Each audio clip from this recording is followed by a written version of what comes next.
कहानी की शुरुआत होती है एक ऐसे बोर्डिंग स्कूल से जो कि हर 3 साल के बाद अपने दरवाजे खोलते हैं कुछ खास स्टूडेंट के लिए। लेकिन यहाँ पर एक रूल है, यहाँ पे एडमिशन के लिए बच्चे टेस्ट नहीं देते हैं बल्कि इनके पेरेंट्स देते हैं। पेरेंट्स काफ़ी ज़्यादा उत्साहित होते हैं अपने बच्चों को इस स्कूल में यानी कि शानदार दिखने वाले इस स्कूल में भेजने के लिए। लेकिन असली सच्चाई तो कुछ और ही होती है और यह स्कूल असल में एक जेल होता है, रहस्यों से भरा हुआ, जहाँ पर क्या क्या होता है वो आगे देखने के बाद पता चलेगा कि हज़ारों सख्त नियम हैं जिसको सुनने के बाद आपके होश उड़ जाएंगे। के साथ हम एक लड़की को देखते हैं जो कि काफ़ी ज़्यादा खूबसूरत, जिद्दी और बदतमीज़ होती है, जिसका नाम होता है बीटा, जो काफ़ी ज़्यादा रूड और बदतमीज़ होती है। लेकिन उनके पेरेंट्स इसकी हरकतों की वजह से इसको ज़बरदस्ती यहाँ पर भेजते हैं। अब बीटा यहाँ पर आ तो जाती है लेकिन उसकी नज़र पड़ती है नाइनी पर, जो कि एक लंबा दुबला पतला और काफ़ी ज़्यादा निर्बल शरीर वाला होता है लड़का, बाकी सबसे काफ़ी ज़्यादा अलग होता है। तभी प्रिंसिपल सबके सामने ऐलान करते हैं कि अब सभी छात्रों को 3 साल तक यहीं पर रहना होगा और इस स्कूल में पूरी तरीके से बंद रहना होगा।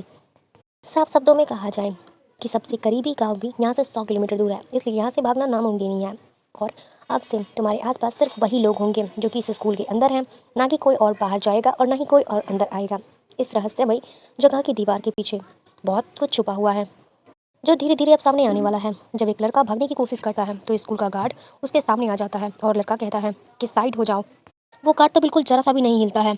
जिसके बाद हमारे प्रिंसिपल साहब आते हैं और सभी को नियम समझाते हैं। सबसे पहला नियम, मोबाइल फ़ोन पूरी तरीके से बैन होगा ताकि कोई भी अपने पेरेंट्स या फिर बाहर की दुनिया से किसी भी लोगों से बात कर सके। दूसरा नियम, छात्रों को खाना खुद ही बनाना होगा, लेकिन ज़्यादातर छात्रों को तो अंडा उबालने तक नहीं आता था, तो खाना क्या खाक बनाएंगे।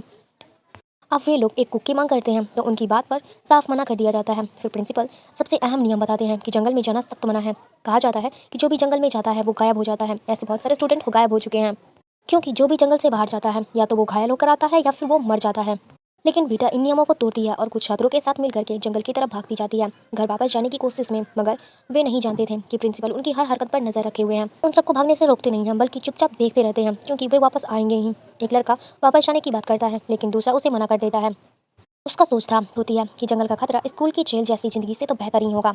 तभी उन्हें भूखे भेड़िए की डरावनी आवाज़ें सुनाई देती है जिससे सब घबरा जाते हैं और वापस स्कूल में लौट जाते हैं। बेटा अपनी जान के लिए डरी हुई होती है, लेकिन उसी वक्त उसके दिल में निये के लिए एक किसकी ख्वाहिश भी जाग जाती है। देखा जो कि एक अनाथ लड़की थी, एक पुरानी फोटो एल्बम देख रही होती है और यहाँ उसकी नज़र उसी जगह पर रुकती है जहाँ पर उसके खोए हुए भाई की तस्वीर थी। उसका नाम रॉन था और वो कुछ साल पहले इस स्कूल में आया था और तब से लापता है।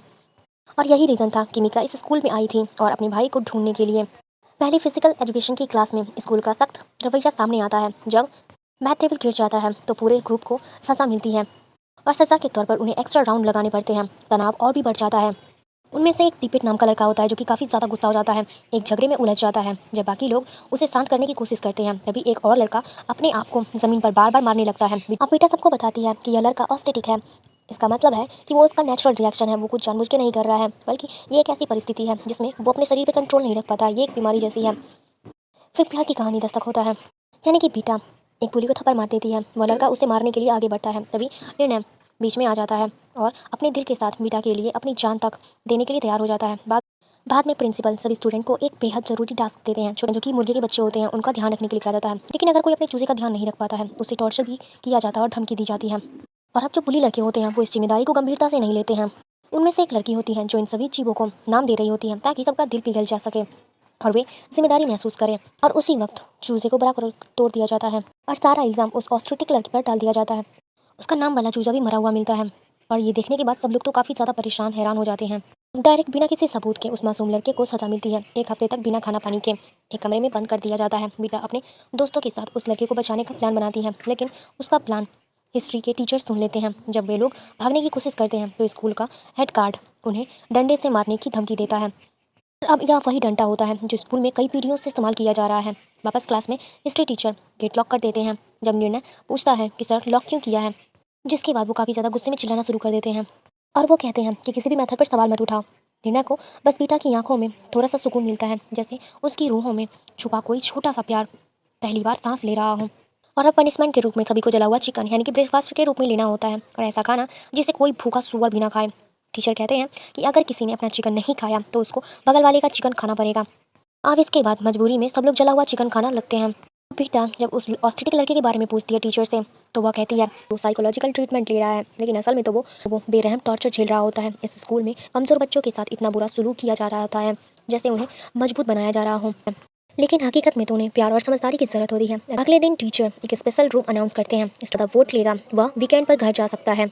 अब बेटा इस एक मौके को समझती है। स्कूल की हद से ज़्यादा टॉर्चर और जुल्म को सबके सामने लाना चाहती है।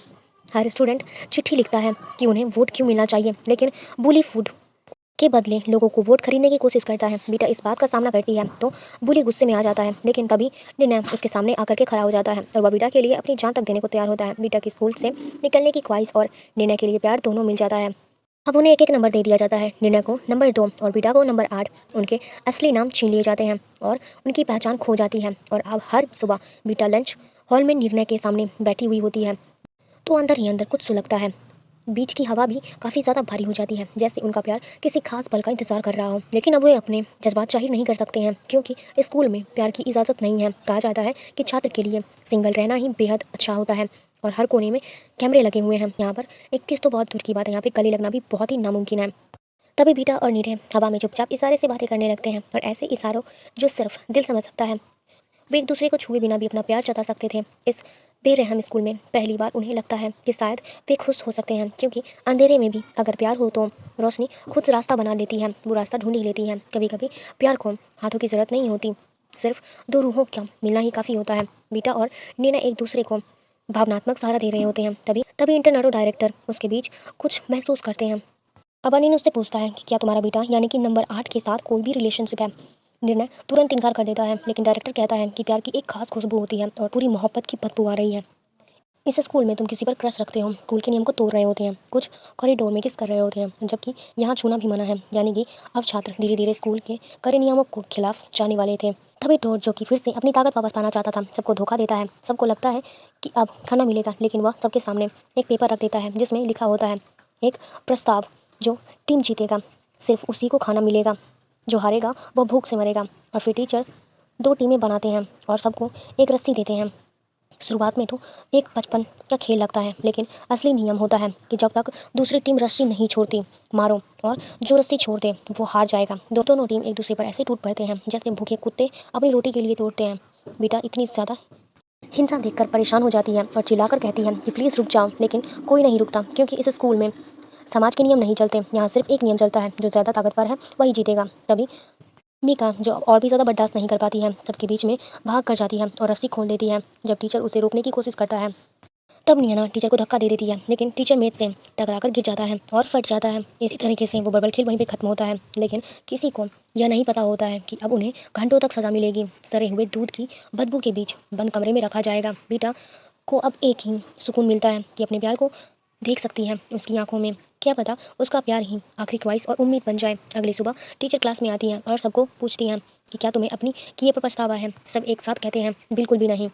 तो उनका अगला सजा होता है कि वो ट्री ऑफ रिमर्स के सामने घुटने टेक कर बैठ जाएं। आप सभी को नंबर स्लैम के नीचे बैठाया जाता है। टीचर सख्त नज़र रखी हुई होती है और उन्हें तब तक वहीं बैठना होता है जब तक वो अपनी गलती को स्वीकार ना करें। इसी कठोर हालत के दौरान बीटा और नियना फैसला करते हैं कि अब इस स्कूल से भागने का प्लान बनाना ही पड़ेगा। वो अपनी प्लान बाकी स्टूडेंट को बताते हैं और सभी मायूस और थके हुए होते हैं, लेकिन स्टूडेंट तुरंत हाँ कर देते हैं। याद आता है कि जब वह इस स्कूल में आए थे तो तब एक बस में लाए गए थे। तो प्लान बनता है कि डायरेक्टर के ऑफिस में घुसना है और बस की चाबी लेना है।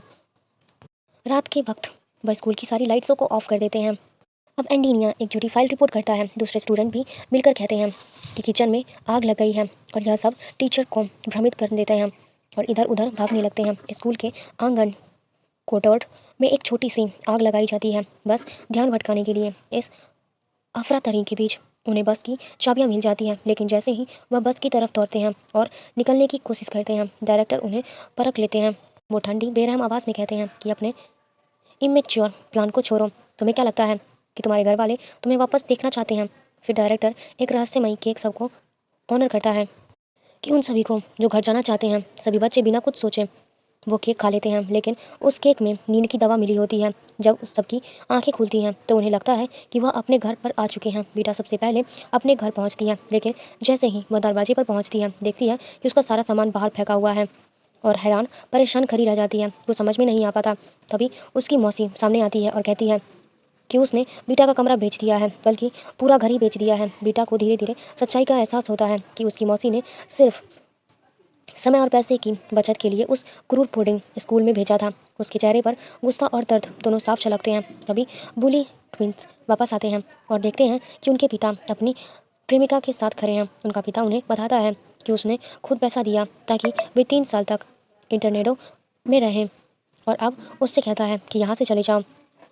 अब धीरे धीरे बहुत सारे छात्रों को एहसास हो जाता है कि शायद उनकी फैमिली उनसे सच में प्यार नहीं करती है। एक और लड़की अपने पिता को शादी के कपड़ों में देखती है और वह अपने पिता से कहती है कि वह उसकी जिम्मेदारी है, लेकिन उसका पिता बेरहमी से उसे धक्का देता है और थप्पड़ों से मारने लगता है जैसे वह उसकी बेटी नहीं है, कोई बोझ हो। एक ऑस्ट्रेलिक लड़का जब घर पहुंचता है तो उसकी माँ बस यही कहती है कि वह जल्दी से वापस इंटरनेटो चला जाए ताकि उसका पिता एक शराबी और हिंसक आदमी है जो उसके लिए खतरनाक हो सकता है। लेकिन सबसे दिल तोड़ देने वाली वापसी यहाँ की होती है। उसे पता चलता है कि उसकी माँ अब इस दुनिया में नहीं रही। किसी गंभीर बीमारी के कारण उसका निधन हो गया है। निया सदमे में और गम में डूब जाती है पूरी तरीके से। तब इंटरनेटो वही डायरेक्टर जो हमेशा बच्चों पर सख्ती रखता है, इस बार उसे डांटता नहीं बल्कि उसकी माँ के लिए हमदर्दी जताता है।